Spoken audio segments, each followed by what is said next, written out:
As pirâmides representaram o maior projeto arquitetônico do mundo antigo. Elas eram túmulos construídos para abrigar as múmias dos faraós por toda a eternidade. Elas já existem há 4.000 anos, mas ainda não revelaram todos os seus segredos. Se não fosse por um homem, não haveria pirâmides. Nos longínquos desertos egípcios estão as primeiras pirâmides que ele construiu. Sua exploração revela o gênio que ele era e como ele superou todos os desastres. Embora desconhecido hoje, ele foi um dos mais importantes egípcios que jamais viveu, o faraó Snéfero.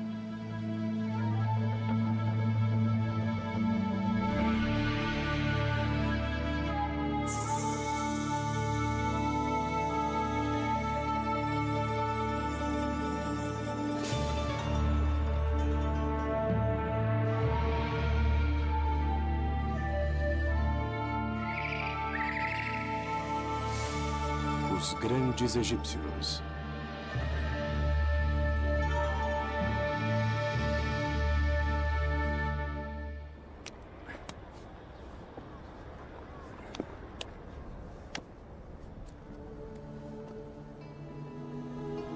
Os antigos egípcios nunca criaram nada tão fantástico, arrebatador e gigantesco como a grande pirâmide de Gizé.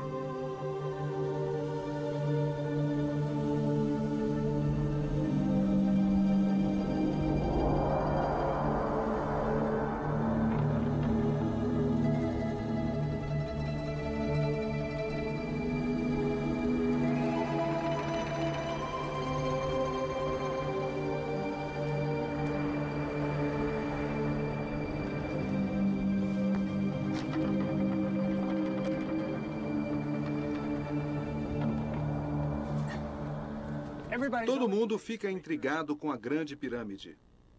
O que mais me impressiona agora é a sua altura. Estou a uma altura de quase 40 andares e ainda não cheguei até o topo. Até a Torre Eiffel ter sido construída, esta era a maior construção da Terra. O que as pessoas não se dão conta é que ela é uma maravilha de precisão da engenharia. A base tem 13 acres, mas os lados são perfeitamente orientados com os 4 pontos cardeais. Antes de fazer uma construção como essa, você tem que resolver imensos problemas de engenharia. Os antigos construtores egípcios não eram perfeitos, cometiam erros, havia desastres, problemas. E o homem que resolveu os problemas, que contornou os desastres, foi o faraó Snéfero. Ele mostrou aos egípcios como construir as pirâmides. O faraó Snéfero era tão famoso no Egito como, digamos, Napoleão ou Alexandre o Grande. Mas por um estranho capricho do destino, ele é quase desconhecido hoje. Isso porque são as pirâmides de seus filhos e netos em Gizé que são visitadas pelos turistas. Todo mundo conhece essas pirâmides. O que muito pouca gente sabe é que essas pirâmides são o produto final da grande era de construção de pirâmides, o esforço supremo de artesãos dedicados que herdaram suas habilidades da geração anterior.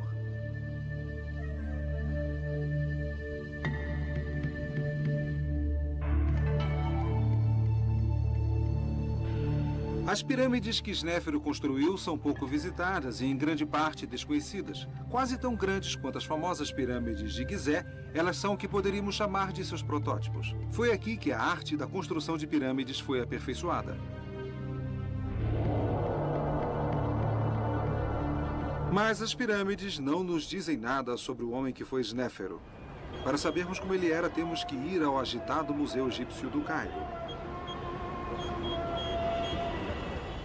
Esse é o meu lugar favorito no museu. E nunca tem ninguém aqui, mas abriga um maravilhoso pedaço da história. Esta é a primeira cártula do mundo, a forma oval mágica que encerra o nome do faraó. Aqui está o nome de Snéfero. Ele é o primeiro faraó do qual sabemos alguma coisa pessoal. Ele era um homem e nós sabemos algumas coisas sobre a sua pessoa. Ele viveu 2.000 anos antes de Aristóteles ou Platão, mas ele não é apenas um mito, ele é um ser humano. Nós até sabemos alguma coisa sobre sua aparência. Este é Snéfero em seu trono. Mas não é um retrato idealizado. Não é um faraó olhando para a eternidade. Esta é a verdadeira aparência dele. Olhem o queixo. É um queixo retraído. Ele parece tolo. Mas foi um grande homem e fez grandes coisas. Ele completou o maior projeto de construção da história do mundo. Sem Snéfero, nós não teríamos as pirâmides. Ele era um faraó, mas também um deus na terra. E como um deus, ele precisava de um túmulo que fosse a mais magnífica criação que a mente humana pudesse conceber. Ele precisava de uma pirâmide.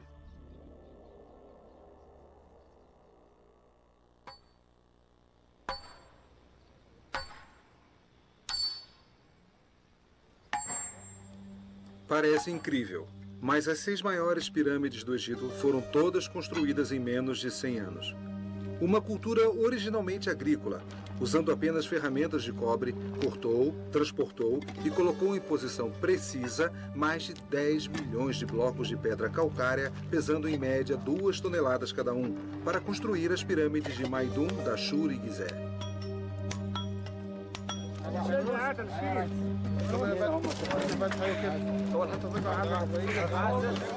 Imaginem colocar no lugar um enorme bloco de pedra a cada 3 minutos, dia e noite, continuamente durante 100 anos. E tudo isso sem usar uma única roda, que afundaria na areia do deserto. Cada bloco foi içado entre nós ou cilindros até a sua posição final na pirâmide.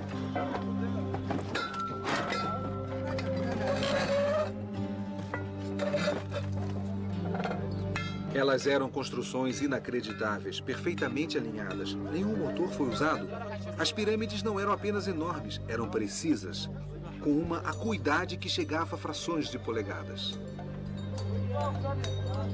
Houve mais de 70 pirâmides no Egito.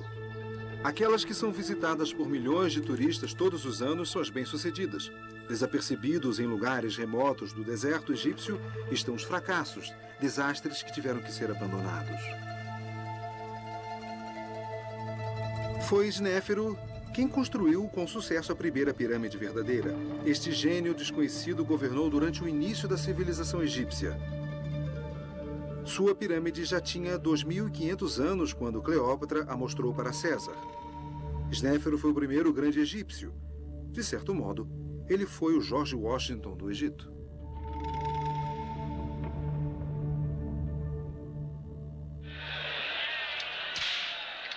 Hollywood errou.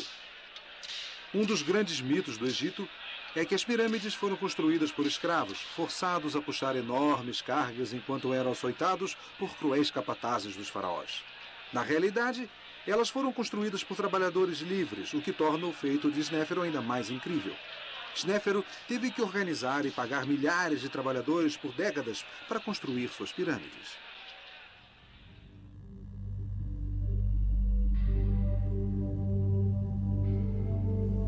De uma nação de fazendeiros, centenas de milhares de homens foram selecionados, divididos em equipes, coordenados e enviados a vários locais de trabalho. Mas por que os primeiros maiores projetos de construção do mundo aconteceram no Egito?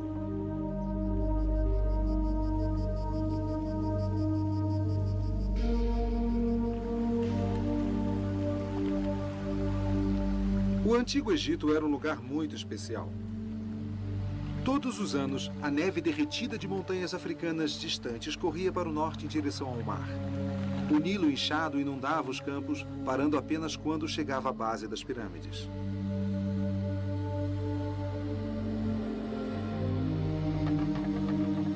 A inundação era um evento mágico para os egípcios. O Nilo, carregando o solo fértil de cobertura, no início ficava vermelho. Depois ele ficava verde por causa da vegetação arrancada pelas águas. Por fim, subia 10 metros. Quando a enchente recuava, ela deixava os campos cobertos de uma lama rica e fértil, perfeita para as plantações.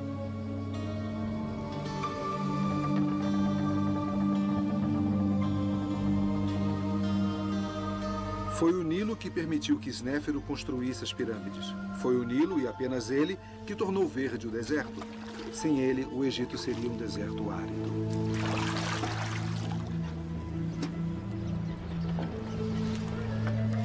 Para canalizar as águas do Nilo para seus campos, os aldeões se juntaram para criar redes de canais de irrigação.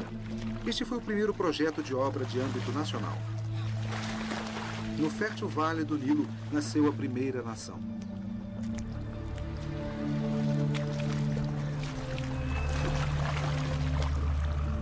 O Nilo permitiu que o Egito produzisse inúmeros campos de plantações, linho, grãos, legumes, tudo que uma sociedade precisava. Foi aqui que nasceu a capacidade de trabalhar em conjunto em grandes projetos. Só o que estava faltando era um grande líder.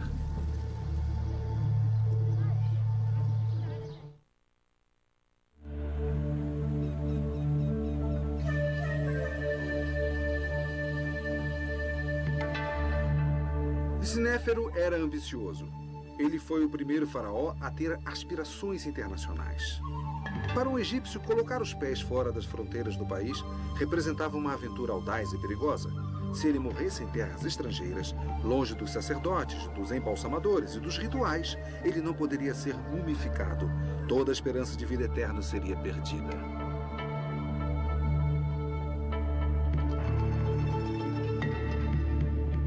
Foi Snéfero quem ousou desafiar o costume. Ele mandou seu exército em expedições mercantis para o norte do Líbano em busca de enormes toras de cedro, para o leste do Sinai em busca da turquesa e minerais, e para o sul da Núbia atrás do ouro. No governo de Snéfero, o Egito se tornou uma nação importante, reconhecida internacionalmente.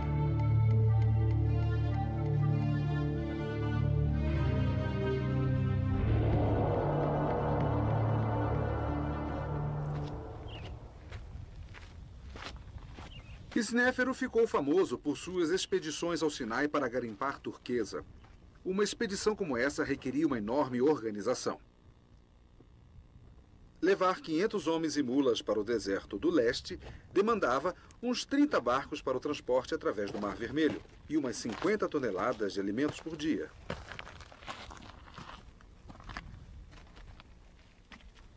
Depois do mar, havia um trecho difícil de 5 dias de mula até as minas de Wadi Makruk.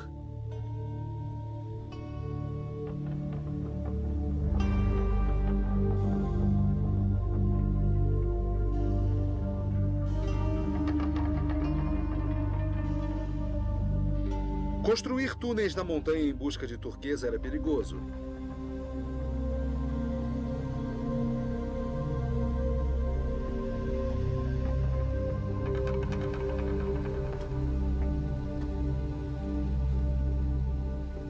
No cume da montanha havia uma caverna sagrada, onde os mineradores dormiam para sonhar com o lugar onde encontrariam a turquesa.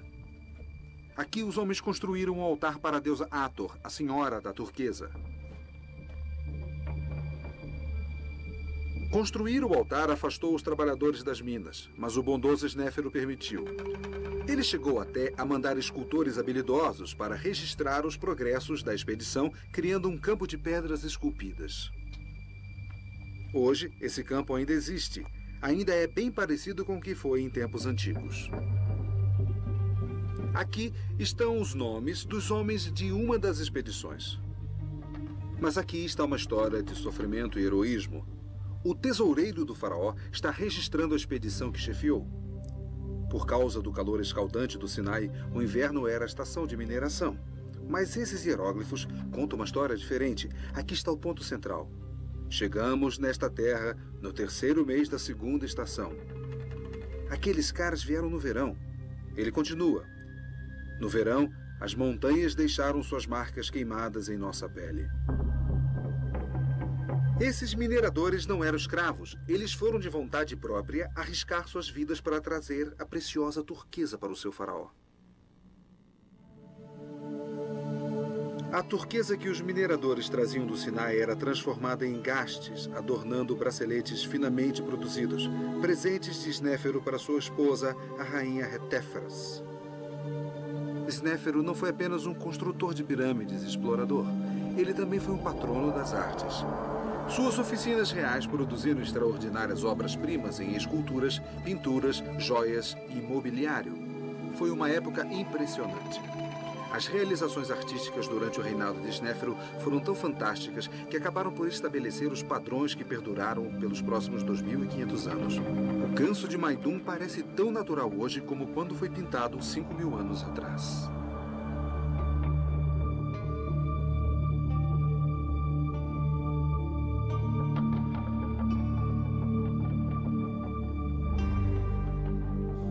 As estátuas dos filhos de Snéfero representam os primeiros grandes retratos em pedra e nunca foram superadas.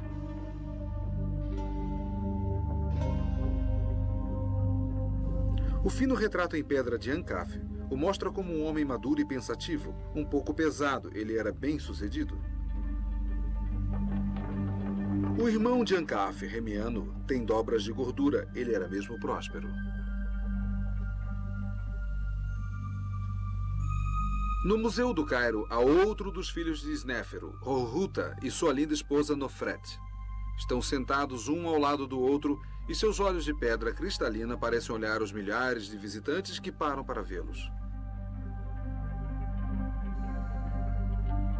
Existe um detalhe maravilhoso. As mulheres egípcias costumavam usar perucas e podemos ver o cabelo verdadeiro de Nofret sobre a testa por baixo da peruca.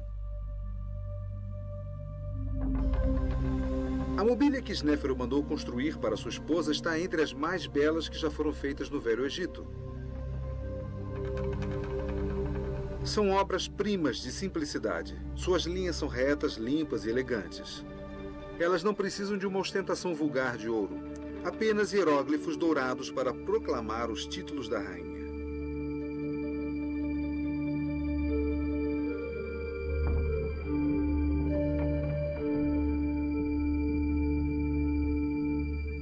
Todos os tesouros da rainha, inclusive sua bela cama de dossel, foram colocadas em seu túmulo para o seu deleite no outro mundo.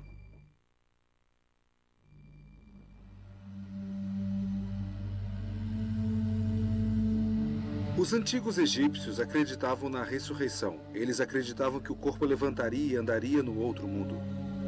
É por isso que os egípcios praticavam a mumificação, um complexo ritual religioso para conservar o corpo que durava 70 dias.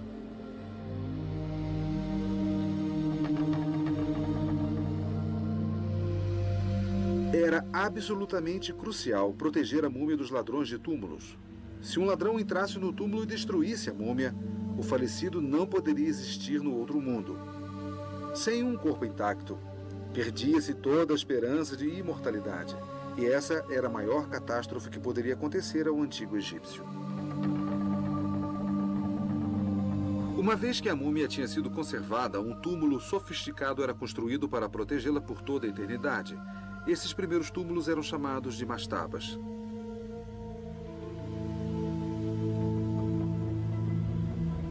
Essas mastabas eram esculpidas na rocha. Depois eram cobertas com uma grande superestrutura feita de tijolos. Os antigos egípcios a chamavam Casas da Eternidade.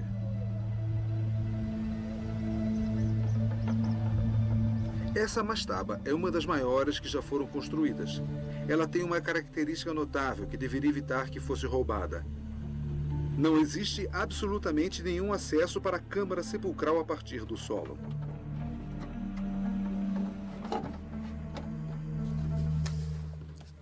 Estou descendo para a mastaba pelo único caminho possível, através da passagem dos ladrões. Eles abriram um túnel através dos tijolos de barro, da rocha da base e da entrada da câmara sepulcral bem aqui.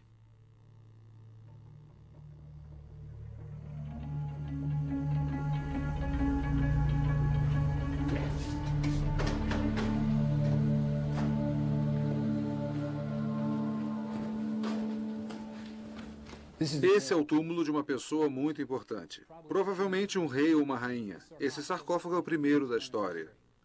O corpo foi colocado aqui dentro. A tampa foi fechada, mas mesmo assim ele foi roubado. Aqui está a marreta dos ladrões que foi usada para arrombar a tampa. Após o sepultamento, essa câmara foi fechada por cima, e apesar de centenas de milhares de toneladas de tijolos de barro que foram colocadas em cima, ele foi roubado. Snéfero tinha um grande problema.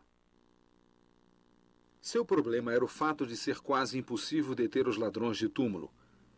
Mesmo na época de Snéfero, o túmulo de sua própria esposa foi roubado.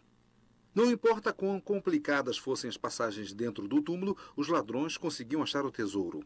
A razão disso é que, frequentemente, os ladrões de túmulo eram as mesmas pessoas que o haviam construído e que o conheciam como ninguém.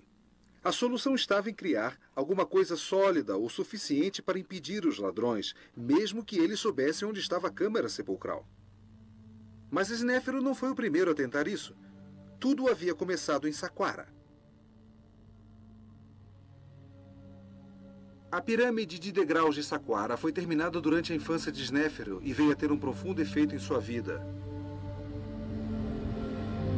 O que mais intriga nesta pirâmide de degraus é que ela é a primeira construção feita de pedras.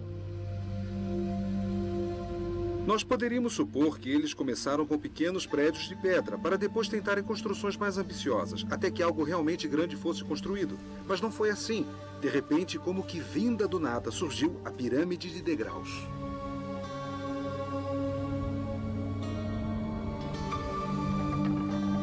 Há sinais claros de que os egípcios estavam começando a aprender a trabalhar com pedra.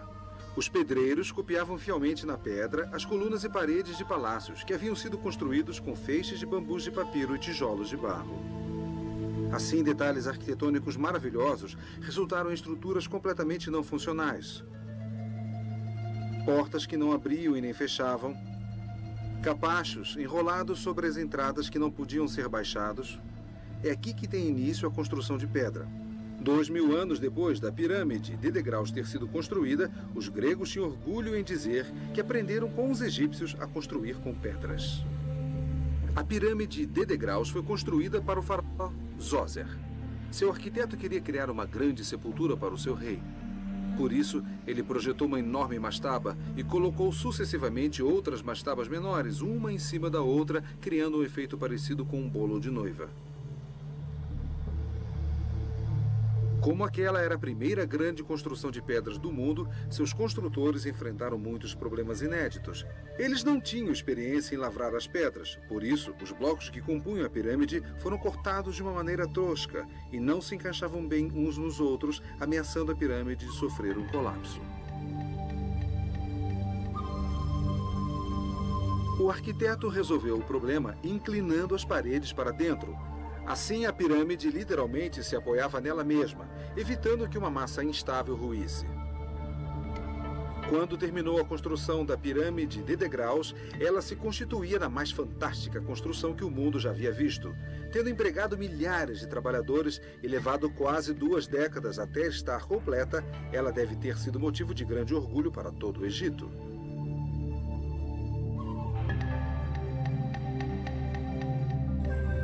Vocês podem apostar que quando Snéfero era criança, ele deve ter ficado fascinado com a pirâmide e talvez até tenha sonhado em construir a sua própria.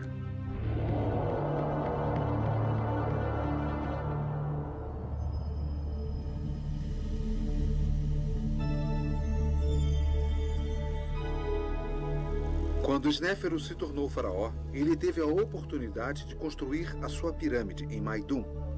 Logo que nós a vemos, percebemos que há algo muito errado, mas não fica claro o que é. O monumento parece mais uma torre ameaçadora do que uma pirâmide. Quando você explora o local, surgem ainda mais perguntas.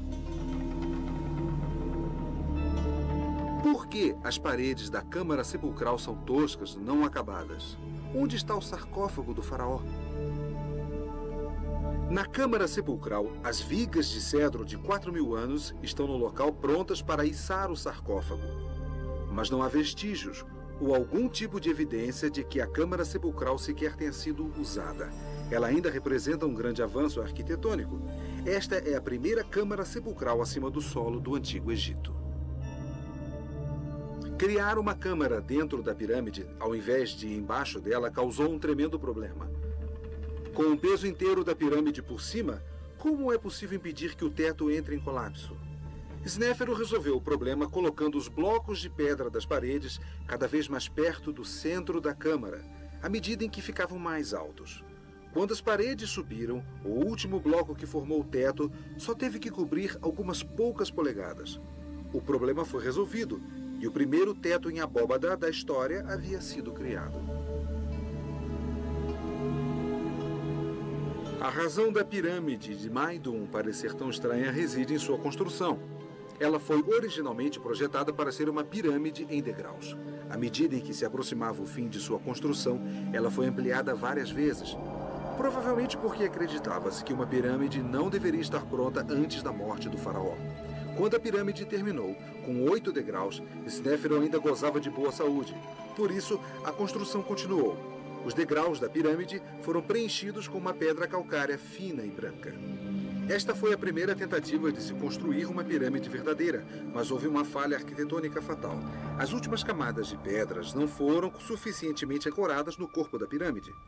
Apoiadas na superfície lisa da pirâmide em degraus no interior, as pedras começaram a deslizar, causando o primeiro desastre tecnológico da história.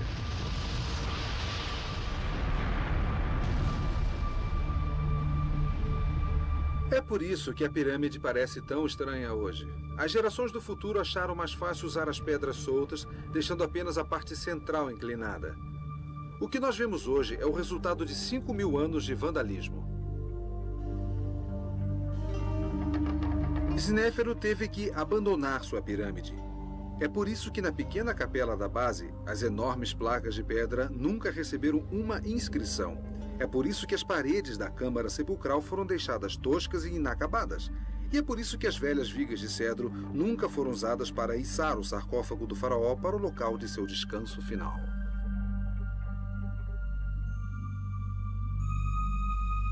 Na verdade, só sabemos que a pirâmide pertencia ao faraó Snéfero por causa de um grafite escrito quase 1000 anos depois dela ter sido construída. O escriba Ankeperkaresenet visitou a pirâmide e escreveu na capela: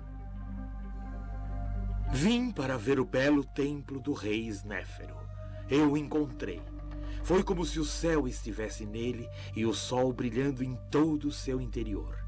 Que chova mirra fresca dos céus, que caia incenso no telhado do templo do rei Snéfero. Vocês podem imaginar como deve ter sido difícil para o arquiteto, que era o próprio filho de Snéfero, ter que ir até o faraó para lhe contar que o trabalho de 20 anos estava em ruínas e que seu túmulo era imprestável? É indicativo da personalidade de Snéfero o fato dele não ter desistido, mas sim ordenado simplesmente que a construção de Maidum fosse abandonada e que procurasse um novo local.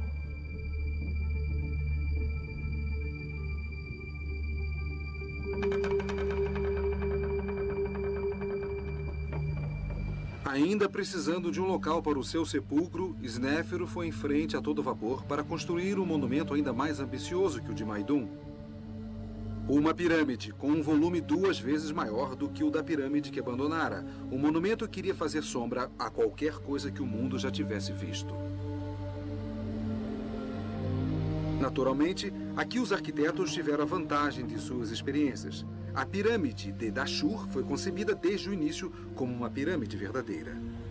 Tendo aprendido com seus erros, os pedreiros usaram pedras de revestimento ainda maiores.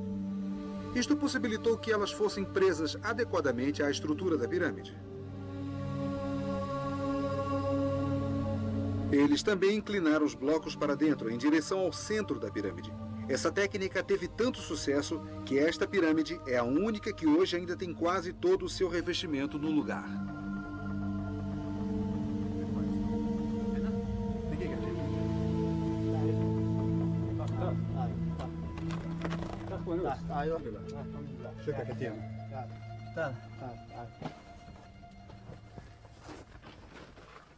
Há um grafite interessante aqui. Centenas de anos depois da morte de Snéfero, um sacerdote de nome Wainank veio aqui e escreveu seu nome. Ele queria ligar o seu nome ao de Snéfero. Os hieróglifos são interessantes para um sacerdote. Há um pequeno vaso aqui que está derramando água. Isso significa purificar. E se você coloca um homem por detrás, então significa que é o homem quem purifica. Ele é Wainank. Vamos descer.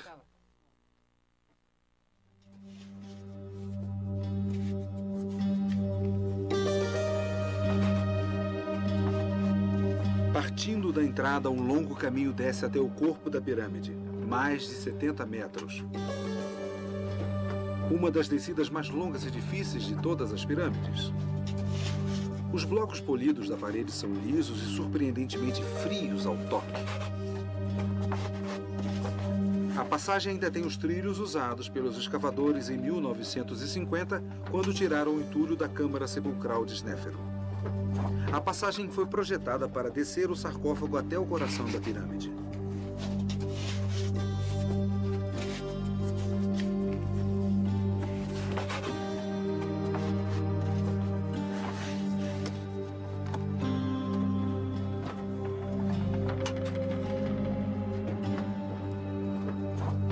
Uma vez que o corredor desce abaixo da base de pedra, não há mais blocos lisos e as paredes se tornam bastante toscas. Ainda temos que descer mais 47 metros no subsolo, debaixo da pirâmide, dentro da sua base de pedra. Depois de ficarmos agachados por tanto tempo, é um alívio e um choque entrar numa pequena sala com teto em abóbada de 12,5 metros. Incrível.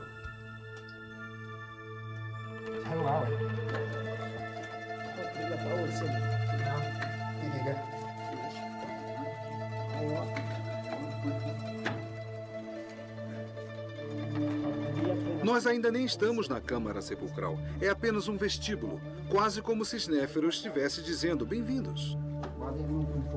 Para chegar até a Câmara Sepulcral, você ainda tem que subir uma escada de corda.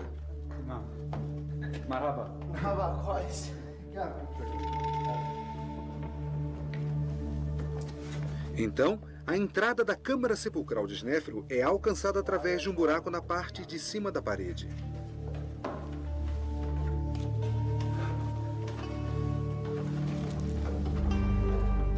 Esta é a razão para a escada maciça. Depois da escada de corda, ela parece bastante firme. Quando você começa a subir essa escada, você percebe. Todas as 4 paredes são inclinadas para dentro para formar um teto em abóbada. É incrível.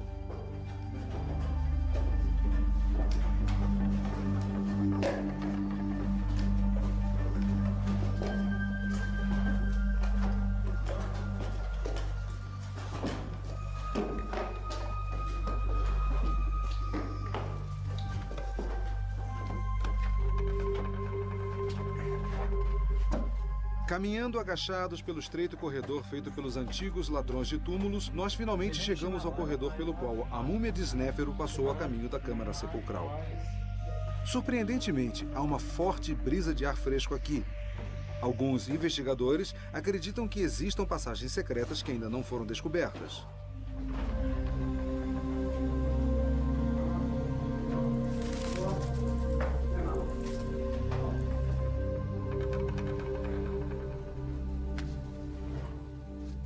Finalmente chegamos à Câmara Sepulcral. O grande feito de Snéfero não foi ter desistido depois do desastre de Maidum. Ele construiu isso. Quando terminou, era a maior sala do planeta. Ela tem 17 metros de altura. A 17 metros de altura, um teto em abóbada. As paredes se inclinam para dentro, de baixo até em cima. Mas houve um problema. As paredes começaram a se mover debaixo do peso enorme da pirâmide acima. Aqui embaixo há vigas de cedro. Tem 4.000 anos de idade. Elas tiveram que ser colocadas quando as paredes começaram a se mover. Houve problemas aqui também. As paredes começaram a rachar e a se mover para dentro. E para assegurar que a coisa toda não ruísse, eles colocaram vigas para segurá-la. Originalmente, a pirâmide de Dashur era para ser uma pirâmide verdadeira, mas quando surgiu o problema na Câmara Sepulcral, os arquitetos de Snéfero decidiram terminá-la reduzindo o ângulo de 54 graus para 43 graus. E é por isso que ela é chamada de pirâmide curvada. Isso reduziu a quantidade de pedras necessárias para completar a pirâmide e aliviou o peso sobre as câmaras na parte de dentro. Apesar disso, a pirâmide ainda era perigosa demais para o sepultamento da múmia de Snéfero. Snéfero havia erguido as 2 maiores construções da história do mundo e as 2 eram imprestáveis. Surpreendentemente, ele não desistiu. Mas agora o tempo estava se esvaindo para o velho faraó. Ele tinha que construir uma pirâmide bem-sucedida para ser o local de seu descanso final. A pirâmide curvada deve ter despertado um sentimento de orgulho entre os egípcios. Ao invés de abandonar o local como havia feito em Maidum, Snéfero construiu sua última pirâmide a menos de 1.500 metros dali. Hoje, quando o sol a ilumina, ela parece vermelha.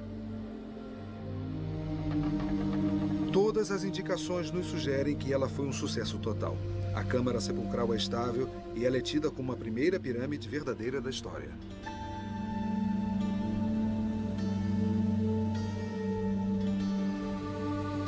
Há sinais de que Snéfero teve que economizar um pouco para garantir que a pirâmide vermelha ficasse pronta para o seu funeral.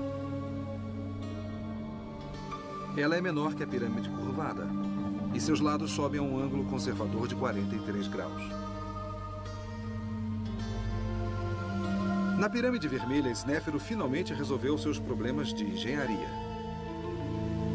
Foi aqui que a sua múmia foi deixada para descansar.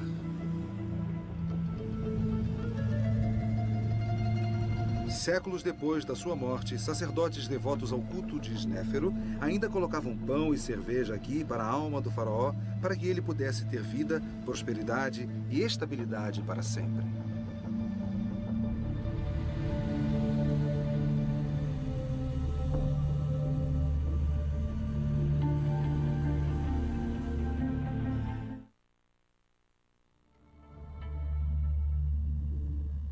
Snéfero e sua família formavam um grupo muito unido, que trabalhava junto e que realizou feitos notáveis. Snéfero teve no mínimo 5 filhos e ele tornou alguns deles vizires do Egito, mantendo o poder próximo a ele, estabelecendo um controle familiar que se estendeu por toda a sua vida. Além de deter o posto de vizir, vários dos filhos de Snéfero se tornaram arquitetos. Os irmãos de Snéfero realmente gostavam de construir. Um dos mais famosos é Ankaf, o arquiteto da segunda maior pirâmide do platô de Gizé. O irmão de Ankaf, Remiano, se tornou vizir de outro irmão, o faraó Quéops. Remiano foi provavelmente o arquiteto da grande pirâmide. Hanófer, um dos filhos que não seguiram carreira na construção de pirâmides, foi apenas um alto sacerdote e general do exército. Ele era a ovelha negra da família. Esta é uma família incrível que produziu obras incríveis. É evidente o efeito dos irmãos crescerem em contato com o pai, obcecado pela construção de pirâmides. Imaginem os filhos acompanhando seu pai, primeiro para ver os progressos da pirâmide de Maidum, depois a pirâmide curvada e finalmente a pirâmide vermelha. A paixão do pai foi de fato passada para os seus filhos. O filho mais famoso de Snéfero foi sem dúvida Quéops, o seu sucessor, que é lembrado hoje como o faraó que construiu a Grande Pirâmide, uma das 7 maravilhas do mundo. A Grande Pirâmide é, na verdade, um legado de Snéfero a seu filho. Esse monumento surpreendente não poderia ter sido construído sem que os problemas fossem resolvidos e as lições aprendidas durante a incrível carreira de construtor de Snéfero.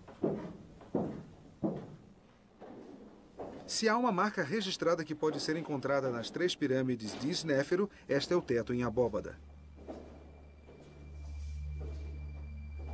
Esta engenhosa solução de distribuir o peso dos blocos de pedra acima da câmara sepulcral foi o que tornou tudo isso possível.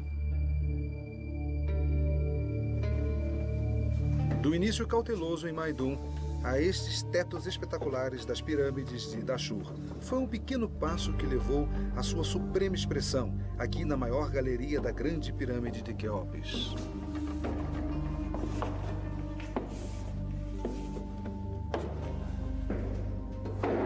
Um dos maiores espaços internos de todos os tempos. O teto em abóbada se estende por 46 metros e 63 centímetros e faz a galeria parecer ainda mais alta do que os seus 9 metros. Quéops superou seu pai e escondeu sua solução exclusiva para o problema do incrível peso que recaía sobre a câmara sepulcral. As placas de granito que formam o teto nunca conseguiriam aguentar o peso da pirâmide, a não ser que o seu peso fosse distribuído.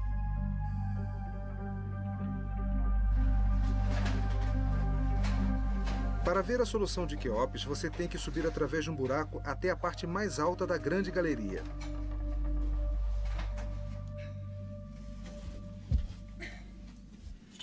Este é o segredo que explica por que o teto da câmara sepulcral não ruiu.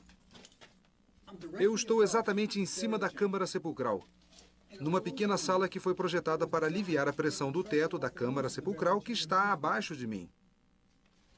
Acima de mim, há 4 outras câmaras, bastante parecidas com esta. E no topo de todas elas, há 2 enormes placas que formam um V invertido, que aliviam ainda mais a pressão sobre a câmara sepulcral. É uma espécie de teto abobadado que foi melhorado. Snéfero teria adorado isso. As câmaras de alívio funcionam maravilhosamente bem. 5.000 anos depois delas terem sido construídas, a câmara sepulcral ainda está intacta, virtualmente perfeita. Se não fossem os ladrões de túmulos, a múmia de Quéops ainda estaria aqui.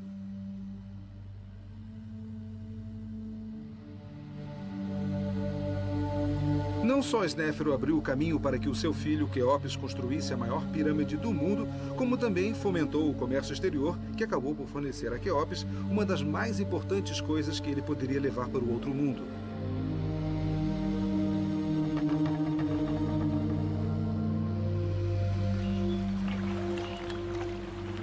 No Antigo Egito, tudo era transportado ou por barco ou por jumentos. Jumentos para as curtas distâncias e barcos para as longas.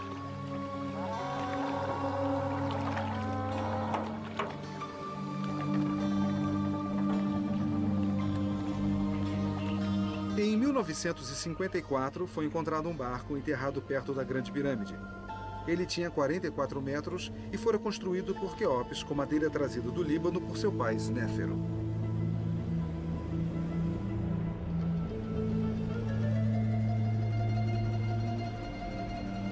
O barco foi encontrado em pedaços, mas as tábuas de cedro ainda eram fortes o bastante para permitir que ele fosse remontado. Algumas tábuas eram tão grandes que não há mais cedro na terra que possa reproduzi-las. Trata-se de um exemplo típico do antigo estilo de construção de barcos do Egito. As tábuas eram amarradas, umas nas outras. Na água, a madeira inchava e as cordas encolhiam, selando os buracos e impedindo que a água entrasse. O barco não tinha mastros ou velas. Ele apenas tinha remos para impulsioná-lo. Mas qual era o objetivo daquele barco? Será que ele era usado na vida real pelo faraó? Ou será que a verdadeira função dele era levar o faraó em sua última jornada através do céu até o outro mundo?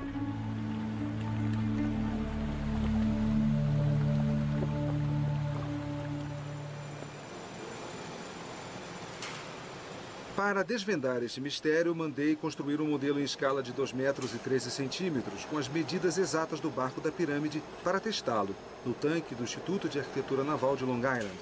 É impressionante como ele desliza suavemente pela água, quase não deixando marola. Arrasto positivo de 13963. Como não havia sinal de mastro ou de vela no barco, de início, achei que os remos fornecessem a potência. Mas testes computadorizados mostraram que seria impossível que os remos do barco gerassem uma potência suficiente para impulsioná-lo. Na verdade, os remos pareciam funcionar como as quilhas dos iates modernos, para lhe conferir estabilidade de direção. Mas então, como é que o barco andava, se não era nem a remo nem a vela?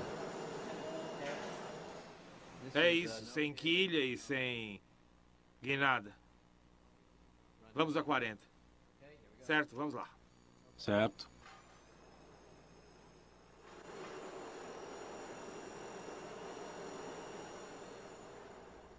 Sabemos que frequentemente os barcos de rituais eram rebocados do Antigo Egito quando transportavam os corpos dos mortos da margem leste para a margem oeste para o sepultamento final. Aquele barco de cedro de 4.000 anos pode ter trazido o corpo do filho de Snéfero para o oeste, para o sepultamento na Grande Pirâmide.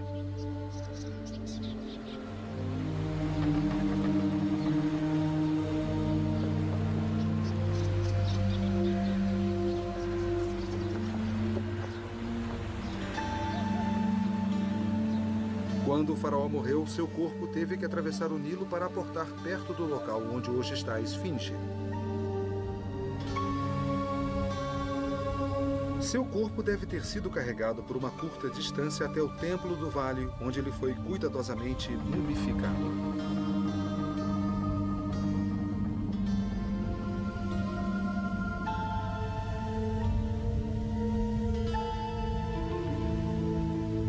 Exatamente 70 dias após a morte, sua múmia foi carregada por uma rampa até a pirâmide. Acompanhado por sacerdotes que cantavam os antigos ritos, o corpo descansou no coração do mais impressionante monumento jamais criado pela humanidade.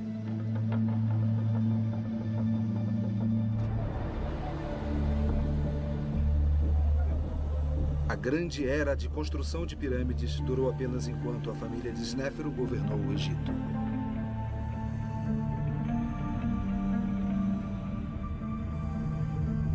Seu filho construiu a Grande Pirâmide. Seu neto construiu a segunda maior pirâmide que jamais se viu, logo ali ao lado.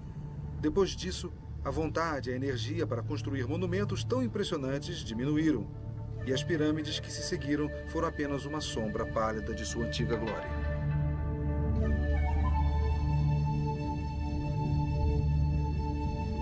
Os antigos egípcios recordavam dos tempos de Snéfero como sua idade do ouro. 700 anos após a morte de Snéfero, os faraós da 12ª dinastia retornaram a Dashur para construir suas pirâmides à sombra dos monumentos de Snéfero. A pirâmide de tijolos de barro de Amenemhat III, hoje atingida pela erosão e em ruínas, lembra mais um formigueiro.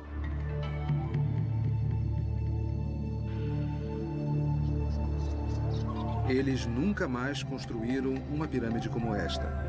Quando os egípcios querem se vangloriar de alguma coisa grandiosa, eles costumam dizer: só nos tempos de Snéfero se viu algo assim.